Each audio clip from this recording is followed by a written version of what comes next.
wist ik even net wat ik zeg. Daar woont een beer op Schiermonnikoog. Beer boeloe, boeloe de beer. Wat oh wat, beleven we deze keer.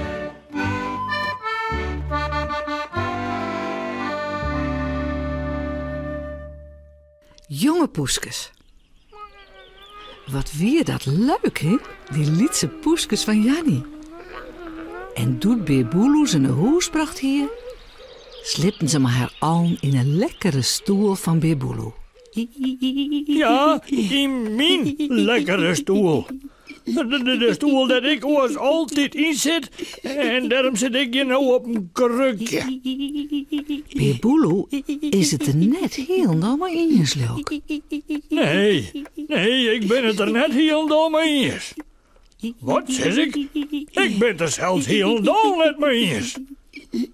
Sepke geniest dan maar ik wil mijn stoel weer omhouden. Nou, die poeskes kan wel in dozen sliepen. Zei Beer Boeloe een beetje oerstuur? Nee, het is goed genoeg van mijn poezenbeer.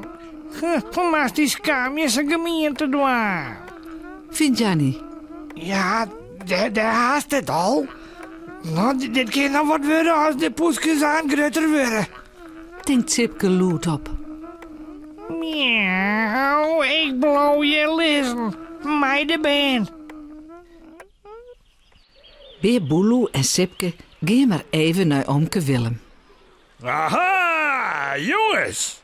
Hé, jonge poeskes, is hij. Haha, nou dat is tegenwoordig. Ja, vorig jaar heen wij ik, jonge poeskes. Nou, die brutsen ze wat het hele huis aan mij hebben. De gardien, het bankstel, de bloemen, de feestenbank. Laak het Sipke.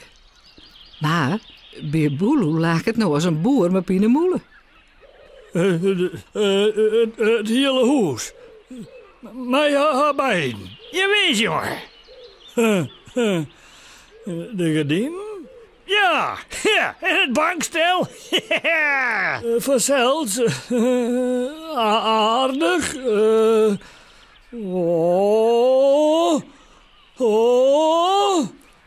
En dan rent er naar huis als hing het lippen ervan al. De gardin. Het bankstel. Mij beiden. En ik had 3 poeskes. Help. Als er bij zijn huis aankomt, is het al van 40 jaren dat de poeskes haar goed vermaatje. De poeskes hingen onder lampen en hebben de bloemenvaas omsmieten, loek het kleed van de tafel en gingen samen terug. Boetje, jit dat bij poeskes, maar wat een bende. Sipke, de poeskes, ze maakt je alles stekken. De gardien, de bloemen. Nee. Beer Boeloe kan het haast net onzien. Ja, het is wel een bende, ja. Goh, het is wel een grote rotzooi, hè. Oh,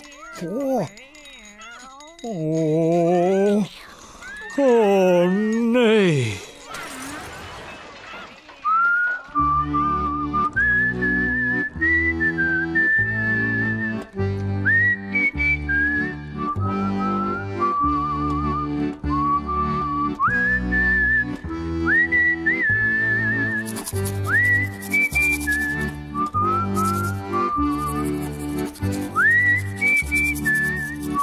En vooral lekker sliepen.